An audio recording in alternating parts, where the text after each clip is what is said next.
गुरुर्ब्रह्मा गुरुर्विष्णु गुरुर्देवो महेश्वरः गुरुः साक्षात् परब्रह्म तस्मै श्रीगुरवे नमः। वरहापीडं नटवरवपुः कर्णयो कर्णिकारं विप्रदवासः कनककपिशं वैजयन्तीं च मालाम् रन्ध्रान् वेणोरधरसुधया पूरयन् गोपवृन्दैः वृन्दारण्य स्वपदरमणो प्रविशदगीतकीर्ति गोपालबालं भुवनैकपालं संसारमाया मतिमोहजालं यशो विशालं शिशुपालकालं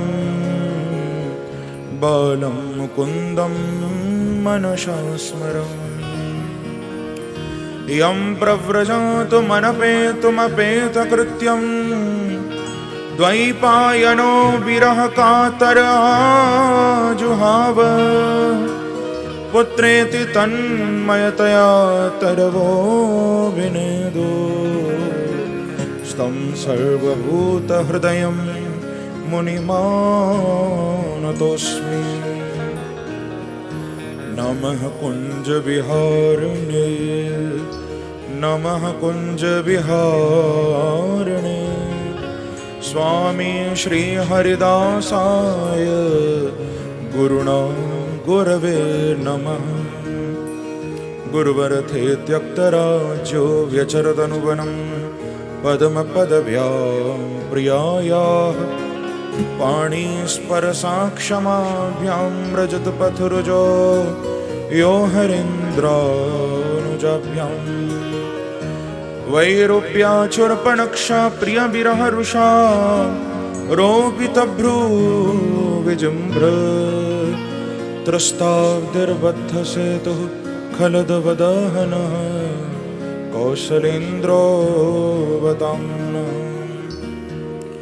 ध्येयं सदा परिभवग्नमभीष्टदोहं तीर्थास्पदं शिवविरञ्जनितं शरण्यं व्रत्यार्थिहं प्रणतपालभवाद्विपोतं वन्दे महापुरुषते चरणारविन्दम्।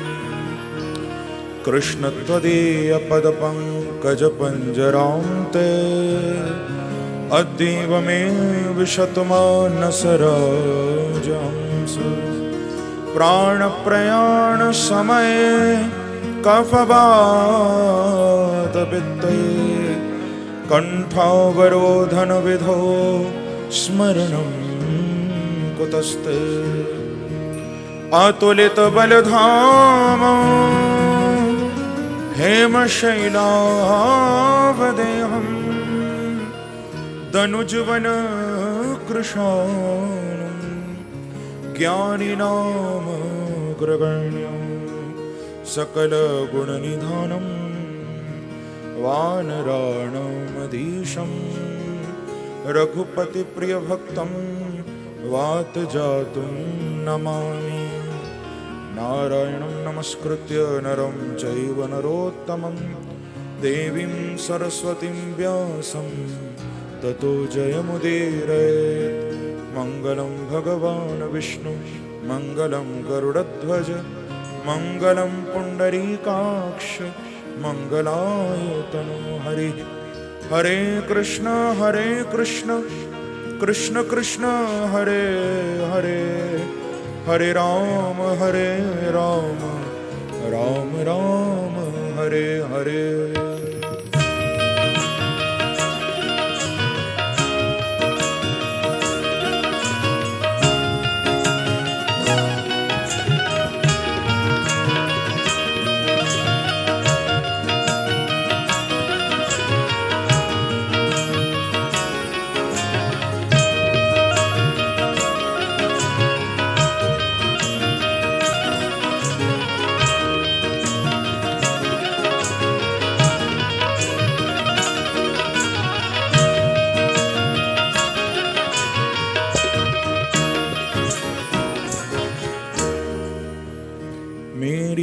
भवबाधा हरो श्री राधा नागर सो जातन की झाई परे तो श्याम हरित द्युति हो श्री राधे मेरी स्वामिनी मैं राधे जो को दास जन्म जन्म मोह दीजियो श्री वृंदावन को वास लाख बार हरि हरि कहें एक बार हरिदास अति प्रसन्न श्री लाडली सदा विपिन को वास मेरो मन माणिक गिरवी धर्यो श्री मनमोहन के पास प्रेम ब्याज इतनो बढ़्यो कि ना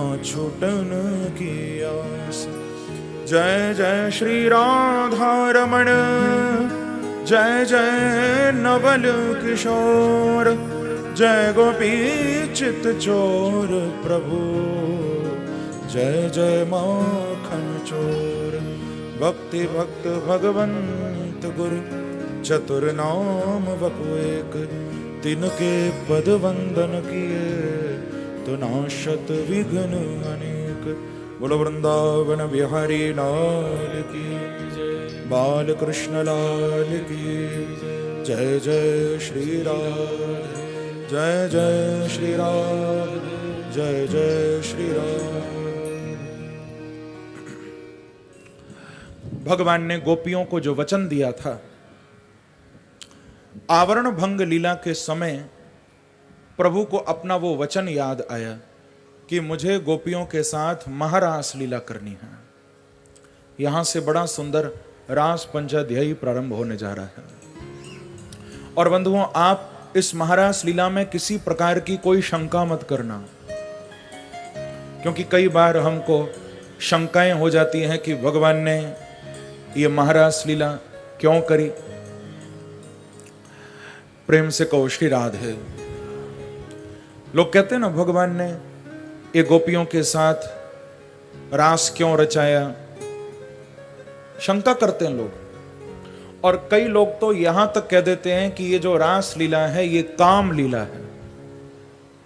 पर थोड़ा सावधान हो जाना, ये महारास लीला काम लीला नहीं भैया, ये महारास लीला तो श्याम लीला है, ये महारास लीला तो प्रेम लीला है।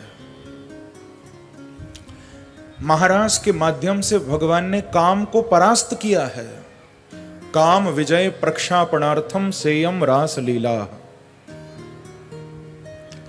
हम लोग सोचते हैं कि शायद गोपी कोई ब्रज की स्त्री होंगी, उन स्त्रियों के साथ भगवान ने ये रास किया, लेकिन ऐसा नहीं है।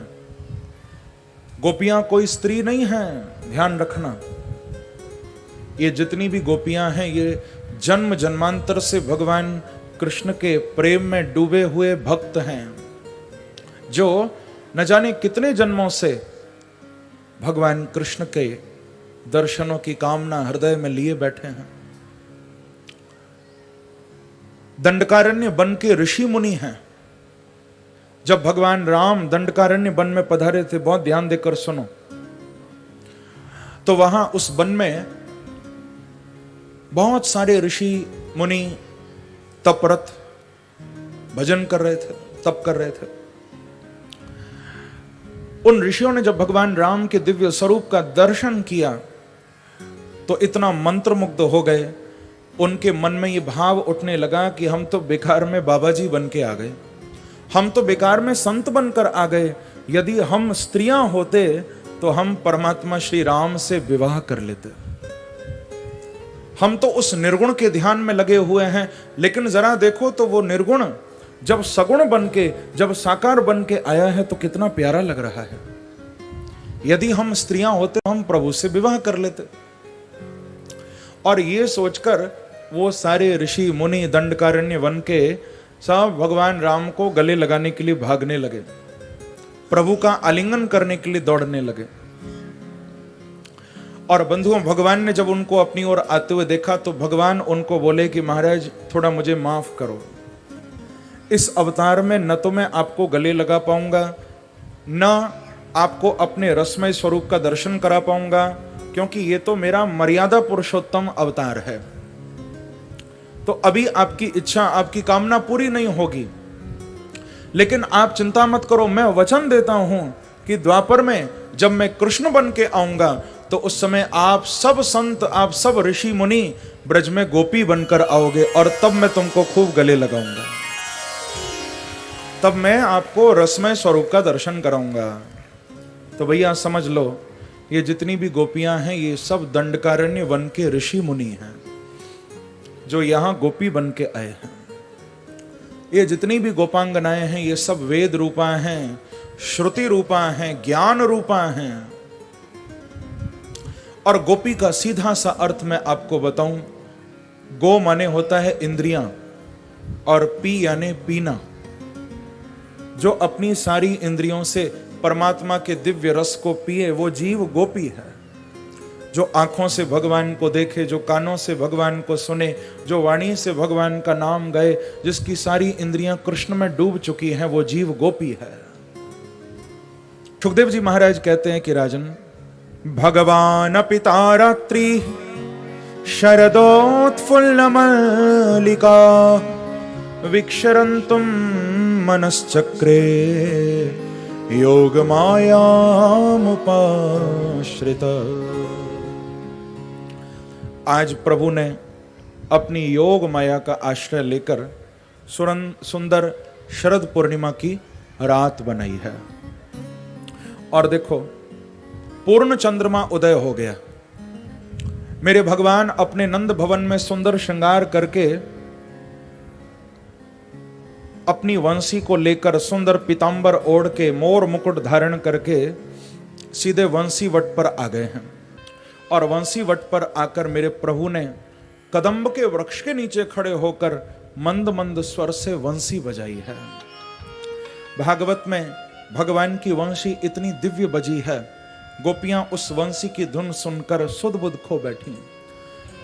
कि निशम्य गीतं तदनंगवर्धनम् ब्रजस्त्रियः कृष्ण गृहीत मानसा आजग्मुरण्योन्यमलक्षितोद्यमा सयत्र कांतो जवलोलकुंडला। ऐसी प्यारी भगवान ने वंशी बजाई है कि उस वंशी की धुन को सुनकर तद अनंग वर्धनम गीतम निशम्य, उस प्रेम को बढ़ाने वाले गीत को सुनकर गोपियों की मानो समाधि खुल गई और गोपियों का चित्त भगवान की ओर खिंचा चला आया। तो भगवान की सुंदर वंशी बजी है। गोपियां यमुना के तट पर आई थीं और यमुना के तट पर आकर भगवान के चारों ओर खड़ी हो गई थी। भगवान ने गोपियों का स्वागत किया कि स्वागतम वो महाभागा प्रियम किम करवाणि वह व्रजस्यानामयं कच्चित् ब्रूतागमन कारणम्। गोपियों का स्वागत भगवान करते हैं, लेकिन पहले तो भगवान ने गोपियों के साथ रास किया था। थोड़ा आप लोग समझ लीजिए, पहले महारास नहीं हुआ था, पहले क्या हुआ था? रास। और रास में गोपियों को थोड़ा सा अभिमान हो गया। गोपियों को लगने लगा कि संसार में हमारे जैसा भाग्यशाली और कोई नहीं होगा जो स्वयं परमात्मा हमारे साथ रास कर रहे हैं। तो थोड़ा सा अभिमान हो गया और बस गोपियों के अंदर अभिमान आया और उधर भगवान गए। क्योंकि बंधुओं, जहां पर अभिमान होता है वहां भगवान कभी आ ही नहीं सकते। अभिमान के आते ही सबसे पहले भगवान चले जाते हैं। तो अभिमान मत करो कभी। हमारा अभिमान बार बार भगवान को दूर कर देता है हमसे। तो यहां भी अंतर्हिते भगवती सहसैव ब्रजांगना, मेरे प्रभु अंतर्धान हो गए थे गोपियों ने बड़ा खोजा भगवान को पर नहीं मिले, तो अंत में राधा रानी के साथ मिलकर गोपियों ने यमुना जी के तट पर गोपी गीत गाया है। और बंधुओं, भागवत का ये जो गोपी गीत है ये बड़ा अद्भुत है। इस गोपी गीत में 19 श्लोक हैं, बड़ा मार्मिक गीत है। आप ये समझ लो बस, भागवत का प्राण दशम स्कंद है, दशम स्कंद का प्राण रास पंचाध्यायी, और रास पंचाध्यायी का भी जो प्राण है वो है गोपी गीत। गोपियों ने मिलकर ये गीत गाया है। हमको भी भगवान समय दे रहे हैं, शक्ति दे रहे हैं, तो आइए हम लोग भी मिलकर इस गीत का पाठ करें। आप लोगों को यदि याद हो तो गोपी गीत जरूर गाओ मेरे साथ, और यदि नहीं याद हो तो आप बांके बिहारी का चिंतन करो, उनका ध्यान करो, क्योंकि याद रखना, जो इस गोपी गीत को नित्य पढ़ते हैं, नित्य सुनते हैं, उनको इस जीवन में साक्षात बांके बिहारी की अनुभूति हो जाती है। ये भागवत का प्राण है गोपी गीत, और बहुत सुंदर है। याद हो तो जरूर गाना, न याद हो तो आंखें बंद करके बांके बिहारी का चिंतन करो, उनका स्मरण करो। गोपियां गा रही हैं, गोप्य उचुः जयति तेऽधिकं जन्मना व्रजः श्रयत इंदिरा शश्वदत्र हि जयति तेऽधिकं जन्मना व्रजः श्रयत इंदिरा शश्वदत्र हि दयितदृश्यता दीक्षुता वका स्त्वैधृता सव स्वां विचिन्वते शरदुदासये साधु जात सरसिजोदर श्रीमुषादृशा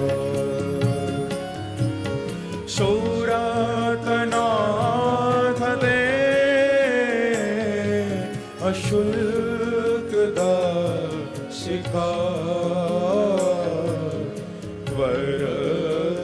वरदनिघ्नतो नेह किं बधः विषजलाप्यया व्यालराक्षसा वरक्षमारुता वैद्युतानला वृषमयात्मजा विश्वतो भया ऋषभते वयं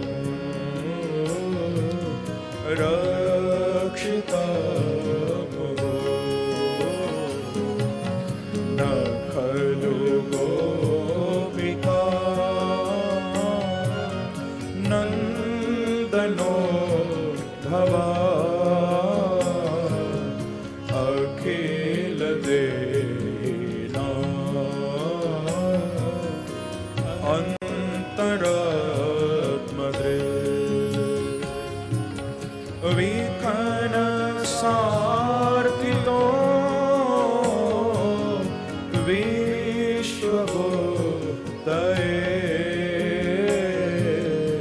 सख उदेवा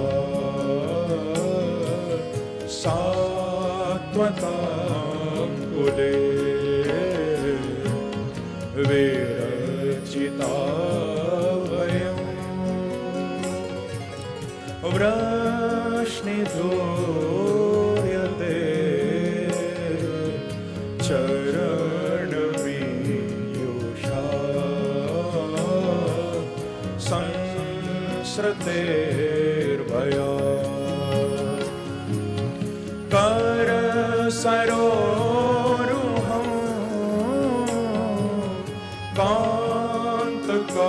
कान्तकामदं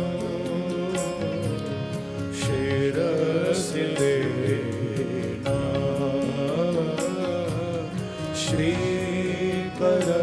श्रीकरग्रहम् व्रजजनार्तिहन् वीरयोषिता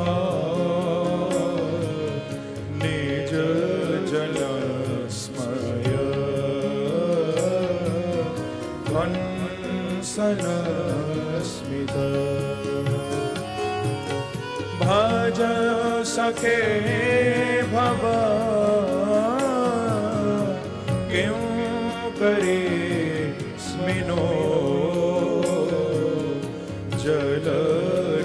जलरुहाननं चारुदर्शय प्रणतदेना पापकर्षणं तृणचरानुगं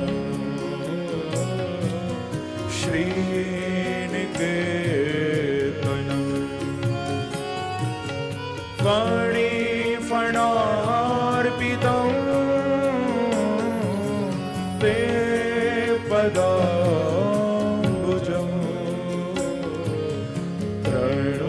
तृणोकुचेषु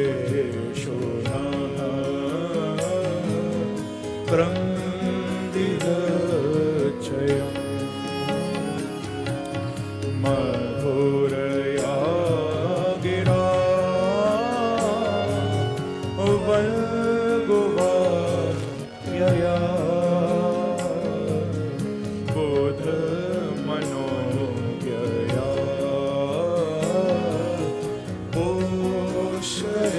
पोषरेक्षणा विधि करीरिमा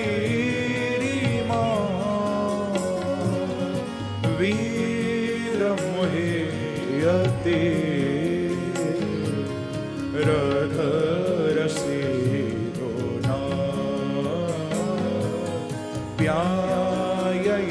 प्याययस्वनः तव कथामृतं तप्तजीवनं कविभिरीडितं कल्मषापहम् श्रवणमङ्गलं श्रीमदाततं भुवि गृह्णन्ति ते भूरिदा जनः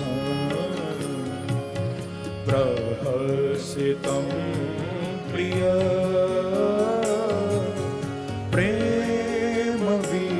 प्रेमवीक्षणं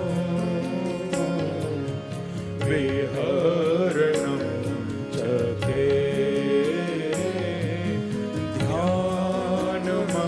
ध्यानमङ्गलम् रहसि संविदो या हृदये स्पृशः कुहकनो मनः क्षोभयन्ति चलसि यत्प्रजा चारयन् पशु नदीन सुन्दरम्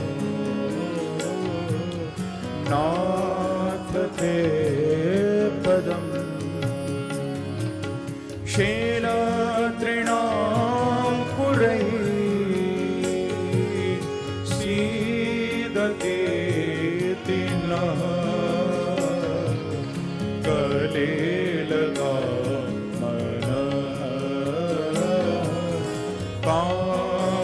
गच्छते देन परीक्षये नीलकुन्तले वनरुहाननं वेप्रदाव्रतम् घनरजस्वलं दर्शयन् मुहुर्मनसि न स्मरन् वीरयच्छसि प्रणतकामदम् पद्मजार्चितं धरणिमण्डनं ध्येयमापदे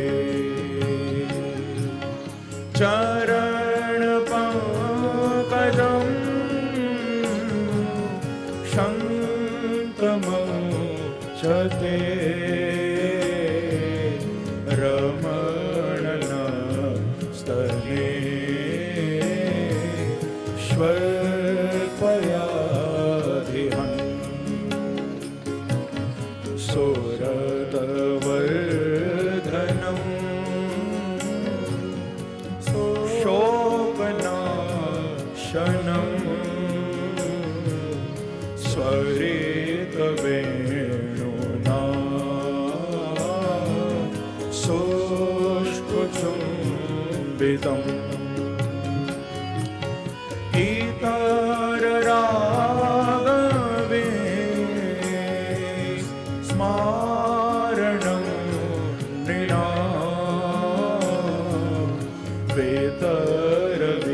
वेतरवीरनः सेधरामृतम् अटति यद्भवा नन्निकाननं त्रुटिर्युगायते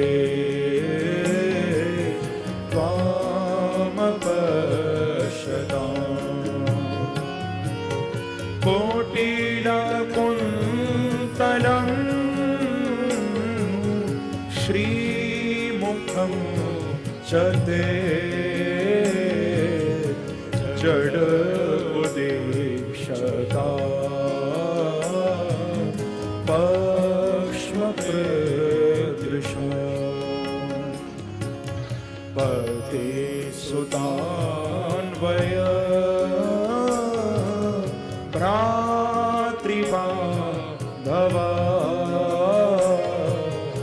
नदि विलम्ब्यते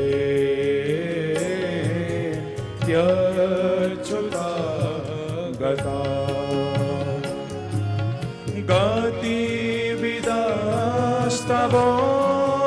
गतिविदास्तवोद् गीतमोहिता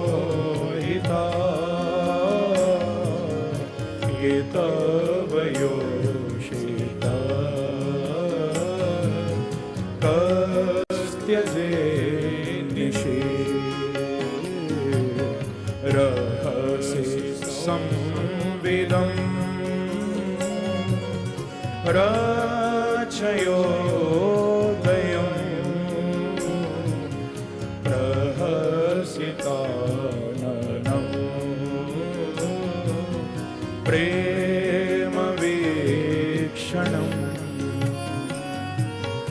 बृहदुरः श्रियो वीक्षधामते मुहूर्ते स्पृहा मुह्यते मनः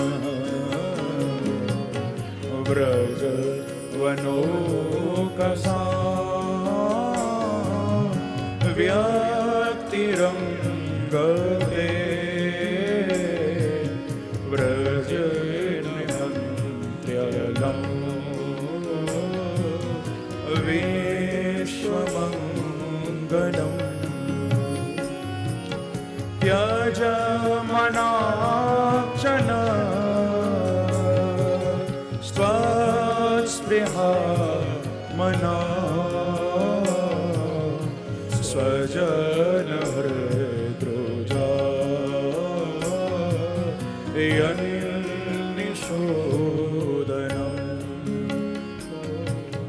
रो रहे हैं हम कृष्ण याद में आ जाओ प्रभु जी न पाएंगे रो रहे हैं हम कृष्ण याद में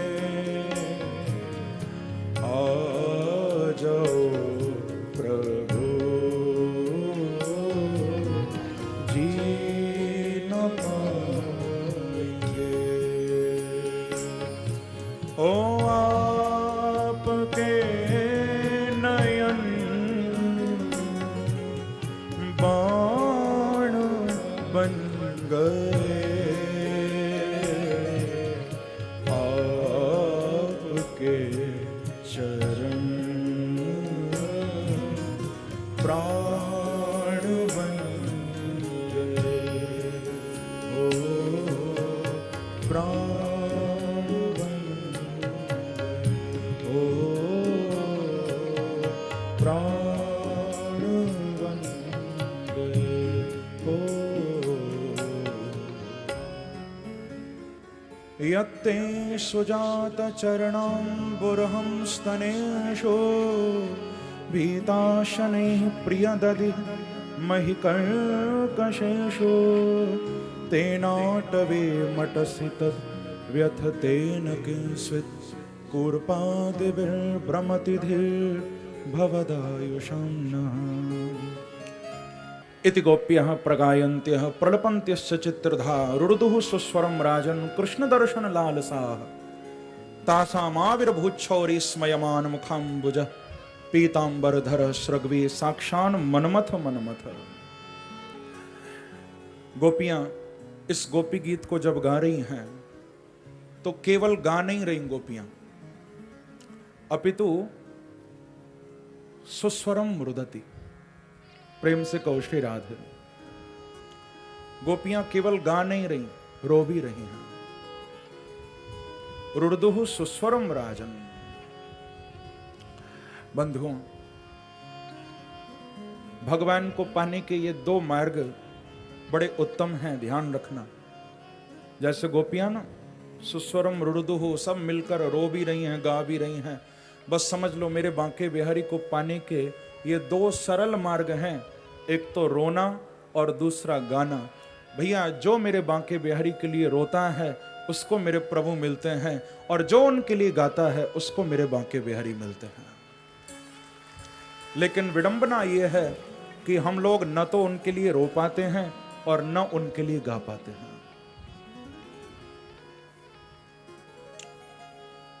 संसार के लिए मैं कहता हूं लोग बाल्टी भर भर के रोते हैं, देखते हो ना। संसार का कोई चला जाए, कोई बिछड़ जाए, बाल्टियां भर भर के लोग रोते हैं, लेकिन उन आंसुओं की कोई कीमत ही नहीं है। संसार के लोग कैसे हैं जानते हो? किसी ने बड़ा सुंदर कहा, हमने उनकी याद में रो रो के टब भर दिए, हमने उनकी याद में रो रो के टब भर दिए, वो ऐसे बेदर्द निकले कि नहा के चल दिए। ऐसे हैं संसार के लोग। तुम उनके लिए चाहे रोकर पानी का टब भर दो, वो नहा के चल देंगे उससे। संसार के लोगों की दृष्टि में तुम्हारे आंसुओं की कीमत नहीं है। इसीलिए भक्त कहते हैं कि न दुनिया के गम में सीखा है, न रात की तन्हाई में सीखा है। न दुनिया के गम में सीखा है, न रात की तन्हाई में सीखा है, हमने तो अश्क बहाना प्यारे तेरी जुदाई में सीखा है।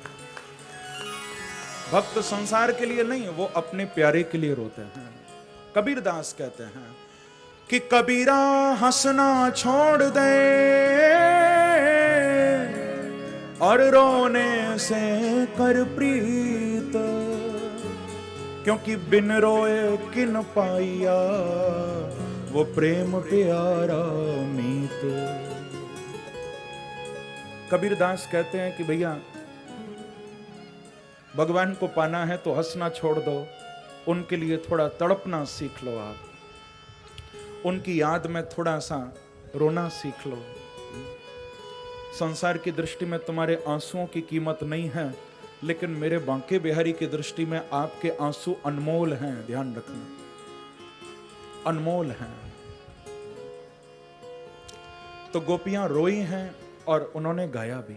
क्या कहती हैं भगवान को? गोपियां कहती हैं कि हे बांके बिहारी, हे श्री कृष्ण, ते जन्मना व्रजः अधिकम जयति। जब से आप इस ब्रज में आए हो तब से इस ब्रज की अधिक जय जयकार हो रही है। यानी आपके आने से पहले हम ब्रजवासियों पर इतनी संपदा, हम ब्रजवासियों के जीवन में इतनी समृद्धि आपके आने से पहले नहीं थी प्रभु। लेकिन जब से आप आए हो पूरे ब्रज में आनंद छा गया है प्रभु। ऐसा लगता है मानो श्रयत इंदिरा शश्वत अत्र ही, मानो ब्रज के कण कण में लक्ष्मी ने, इंदिरा का अर्थ होता है लक्ष्मी, इंदिरा नाम लक्ष्मी जी का है। प्रभु आपके आने से ऐसा लगता है मानो ब्रज के कण कण में लक्ष्मी बैठ गई है। सबको सुख देने के लिए आप आए हो, लेकिन भगवान हमारे सुख के समय आप कहां छुप गए? क्या हमको आपने ब्रजभूमि से अलग कर दिया है? क्या हम गोपियां इस ब्रज में नहीं आती? कहां चले गए आप? दयित दृश्यताम, गोपी गीत में गोपियों के संबोधन बड़े प्यारे हैं भैया। भगवान को गोपियां कह रही हैं दयित, प्रेम से कहो श्री राधे। गोपियां कहती हैं दयित। दयित शब्द का अर्थ होता है प्राण प्यारा। भगवान को कह रही हैं कि हे प्राण प्यारे, हम और कुछ नहीं चाहती, एक बार आकर कम से कम हमारी इस दशा को तो आप देख लो कि आपके वियोग में हम कितना तड़प रही हैं, हम कितना रो रही हैं। एक बड़े अच्छे संत हुए इस भारत की भूमि में जिनका नाम था स्वामी राम तीर्थ। राम तीर्थ भी कभी कभी उस परमात्मा के वियोग में बड़ा तड़पा करते थे, बड़ा रोया करते थे। राम तीर्थ जब रोते थे ना, आंसू बहुत गिरते थे। उनको लगता था मानो आंसू नहीं गिर रहे, मानो बरसात हो रही है। तो राम तीर्थ कहा करते थे, ए अब्रे करम जरा थम के बरस, इतना न बरस कि वो आ न सके। अब्रे करम यानी बादल, ए अब्रे करम यानी ए बादल, जरा थम के बरस, इतना न बरस कि वो आ ना सकें, और वो जो आ जाएं तो फिर जम के बरस, और इतना बरस कि वो जा ना सकें। प्रेम से कहो श्री राधे। बंधुओं, गोपियां भी ऐसे ही रो रही हैं। ऐसा लगता है मानो आंसुओं की धारा बह रही हो। तो कहती हैं बस प्रभु हमारी इस दशा को आप एक बार देख लो आकर, आपके वियोग में हमारा क्या हाल है। भगवान को कहती हैं प्रभु हम आपकी बिना मोल की सेविका हैं, दासिका हैं, अशुल्क दासिका। एक होता है शुल्क दास, एक होता है अशुल्क दास। शुल्क दास तो वो है जो हमसे पैसा लेता है और काम करता है। प्रेम से कहो श्री राधे। वो तो शुल्क दास है कि पैसा लिया और काम कर दिया। भैया पैसा लेकर तो दुनिया में सब काम कर देते हैं, पर आज तो ऐसे लोग हैं पैसे लेकर भी काम नहीं करते, है ना। लेकिन मेरे प्रभु को गोपियां कहती हैं कि भगवान हम तो ऐसी दासी हैं आपकी जो केवल सेवा करना चाहती हैं और सेवा के बदले में आपसे कुछ भी नहीं चाहती हैं। ऐसा ही भाव तो मीरा जी ने रखा था कि श्याम माने चाकर राखो जी, ओ श्याम माने चाकर राखो जी। मीरा भी भगवान को कहती हैं कि हे श्याम सुंदर, हमको अपने नौकरी पर रख लो आप। भगवान ने कहा कि मीरा, हम नौकरी पर तो रखेंगे, लेकिन बदले में तुमको चाहिए क्या? क्योंकि फ्री में तो कोई काम नहीं करता, तुमको क्या चाहिए? तो मीरा कहती है कि प्रभु, मैं ये भी बताती हूं क्या चाहिए, कि चाकर रहसो बाग लगासो, नित उठ दर्शन पासो, वृंदावन की कुंज गलिन में हरि की लीला गासो, तो श्याम मने चाकर राखो जी। प्रभु, मुझे कुछ भी नहीं चाहिए, वृंदावन में रहूंगी, आपकी लीलाएं गाऊंगी। जब आप अपने रंग महल से राधा रानी के साथ महाराज करने जाओगे तो बस बाहर खड़े होकर आपका दर्शन कर लिया करूंगी, वृंदावन की गलियों में आपका नाम गाया करूंगी, बस और कुछ भी नहीं चाहिए। प्रभु, सेवा के बदले में मुझे ये दे देना बस, और नौकर रख लो अपने। बंधुओं, याद रखना, गोस्वामी जी ने कहा है, सबते सेवक धर्म कठोरा। सबसे कठिन यदि कोई धर्म है तो वो है सेवा धर्म। लोग कहते तो हैं महाराज हम बड़ी सेवा करते हैं, हम बड़ी सेवा करते हैं, लेकिन मुझे तो ऐसा लगता है कि आज सेवक इतने हो गए हैं कि सेवकों की भीड़ में सेवा खो गई है। प्रेम से कहो श्री राधे। क्योंकि पहले समय में लोग जब सेवा करते थे ना, तो नियम होता था कि सेवा करते हुए कोई दिखाई नहीं देता था और सेवा भी हो जाती थी, काम भी हो जाते थे और पता भी नहीं चलता था। पर आज लोगों का नियम अलग है। आज लोग कहते हैं कि सेवा हो ना हो पर करते हुए दिखाई देने चाहिए बस। प्रेम से कहो श्री राधे। सेवा पूरी हो ना हो लेकिन करते हुए नजर आनी चाहिए कि कर तो रहे हैं। सेवा तो वो है जिसमें अपने स्वामी का सुख छुपा हुआ है। हम लोग सेवा भी करते हैं तो उस सेवा में स्वामी का सुख नहीं, सेवा में हमारा ही स्वार्थ छुपा होता है। जैसे मैं आपको सुनाऊं, किसी गुरु ने अपने 3 शिष्यों को, बच्चों को कहा कि बेटा जीवन में परोपकार करना चाहिए, सेवा करनी चाहिए। बोले गुरुजी सेवा कैसे करते हैं? बोले सेवा के तो बहुत सारे रूप हैं। किसी लाचार व्यक्ति को भोजन करा दो, पानी पिला दो। कोई सड़क पार न कर पा रहा हो उसे सड़क पार करा दो, रोड क्रॉस करवा दो। किसी को पहनने को कपड़े न हो, कपड़े दिलवा दो। सेवा के तो हजारों रूप हैं बेटा, और मैं चाहता हूं तुम तीनों भी कोई ना कोई सेवा करो। तीनों बोले कि गुरुजी हम कसम खा के जाते हैं कि आज शाम तक कोई सेवा, कोई परोपकार करके ही लौटेंगे। तीनों चले गए। बहुत ध्यान देना। थोड़ी देर में जब लौट कर आए, गुरुजी ने पूछा बेटा सेवा करी? बोले गुरुजी बहुत अच्छी सेवा करी। बोले क्या किया? बोले हमने एक माता को सड़क पार करा दी। बोले तो बहुत अच्छा किया बेटा। दूसरे को पूछा कि बेटा तुमने सेवा की, परोपकार किया? बोले हाँ गुरुजी मैंने भी किया। बोले क्या किया? बोले मैंने भी उसी माता को सड़क पार करा दी। गुरुजी को लगा कि शायद उसके पास सामान ज्यादा होगा तो 2 की जरूरत पड़ी होगी। तीसरे को पूछा कि बेटा तूने क्या किया? तीसरा बोला गुरुजी मैंने भी उस माता को सड़क पार करा दी। गुरुजी बोले कि एक माता को सड़क पार कराने के लिए तुम तीनों की जरूरत क्यों पड़ी? तीनों ने क्यों पार कराया? तो वो बोले गुरुजी बात दरअसल ये है कि उसको सड़क पार करनी नहीं थी। बोले फिर भी तुमने कराई? बोले हमें सेवा करनी थी ना, उसको सड़क पार नहीं करनी थी लेकिन हमें तो सेवा करनी थी। तो बोले उस माता ने कुछ कहा नहीं?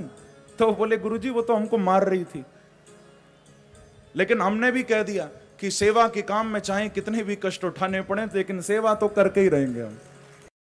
वो हमको मारती रही, हम उसको पकड़ के सड़क पार कराते रहे, हम रुके नहीं बिल्कुल भी। तो आपसे निवेदन करूं ऐसी सेवा मत करना जो आप अपने सेव्य को कष्ट दे दो। सेवा में तो सेव्य का आनंद, सेव्य की प्रसन्नता, सेव्य की खुशी होनी चाहिए। जिसकी हम सेवा कर रहे हैं यदि वो दुखी है तो फिर सेवा किस बात की? गोपियां कहती हैं हम आपकी अशुल्क दासिका बनना चाहती हैं। आगे फिर बहुत विस्तार है गोपी गीत के भावों का। तो एक भाव और बड़ा सुंदर है, इस पर भी हम ध्यान दें। गोपियां कहती हैं कि तव कथामृतम तप्त जीवनम कविभिरीडितम कल्मषापहम श्रवणमंगलं श्रीमदाततं भुवि गृह्णन्ति ते भूरिदा जनाः। गोपियां कहती हैं कि प्रभु आप सोच रहे होंगे यदि हमको इतना वियोग हो रहा है तो फिर हमारे प्राण क्यों नहीं निकल रहे। क्योंकि बंधुओं, वियोग में प्राण निकल जाते हैं। आपने भागवत में सुना था, आपको शायद याद हो, कुंती जी को कृष्ण वियोग हुआ तो कुंती जी के प्राण निकल गए थे। दशरथ जी को राम का वियोग हुआ तो दशरथ जी के प्राण निकल गए थे। गोपियां कहती हैं कि प्रभु आप सोच रहे होंगे कि जब हमको इतना वियोग हो रहा है, जब इतना विरह व्याप्त हो रहा है, तो फिर हमारे प्राण क्यों नहीं निकल रहे। तो उसके पीछे एक कारण है, और वो कारण है तव कथामृतम।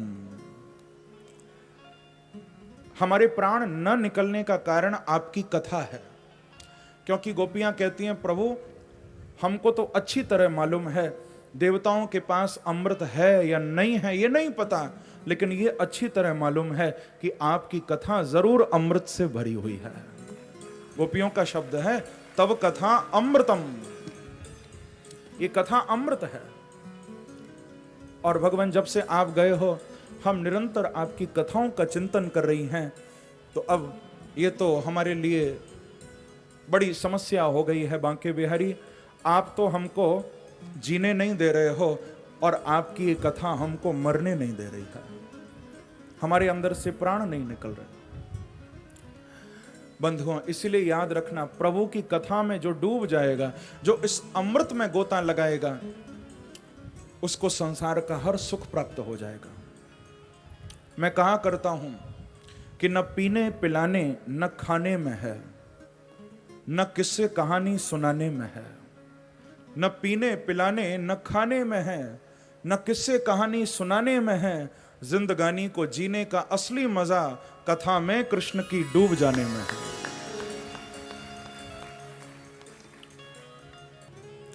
गोपियां कहती हैं कि प्रभु आपकी कथा तो हमारा जीवन है, हम आपकी कथा नहीं छोड़ सकती हैं। और भगवान जिस जिसने आपकी कथा को गाया है, जिस जिसने गुनगुनाया है, हम उन व्यास आदि लेखक और नारद आदि ऋषियों को कोटि कोटि प्रणाम करती हैं जिन्होंने आपकी कथा को गाया है। क्योंकि गोपियों ने स्पष्ट रूप से कहा कि ते भूरिदा जनः, संसार में चाहे बड़े बड़े दानी क्यों न हो, कोई तन से सेवा कर देता है, कोई मन से सेवा कर देता है, कोई अन्न दान, वस्त्र दान, गौ दान, भूमि दान कर देता है, कोई स्वर्ण चांदी भी दान कर देता है। लेकिन गोपियां भागवत में कहती हैं कि प्रभु हमारी दृष्टि में तो सबसे बड़ा दानी वो है, बोले जो आपकी कथा और जो आपके नाम का दान कर देता है। जितना हो सके भगवान के नाम का दान किया करो। नाम दान से अर्थ है सबको प्रभु का नाम सुनाओ, भगवान के चरित्र सुनाओ। अंत में गोपियां भगवान को यही कहती हैं कि प्रभु अब तो बहुत विलंब हो गया है, अब आप दर्शन दे ही दो, नहीं तो कहीं आपके वियोग में हमारे प्राण न निकल जाएं, हे नाथ। इस प्रकार से गोपियां रुदन करने लगी हैं, भगवान को पुकारने लगी हैं। सुखदेव जी कहते हैं कि साक्षात मनमथ मनमथ गोपियों की पुकार सुनकर भगवान से रहा नहीं गया, और जिनकी आभा करोड़ों कामदेवों को लज्जित कर रही है, ऐसे सुंदर रूप को धारण करके वंशी बजाते हुए बांके बिहारी गोपियों के बीच में प्रकट हो गए हैं। बोलो वृंदावन बिहारी लाल की जय, जय श्री राम।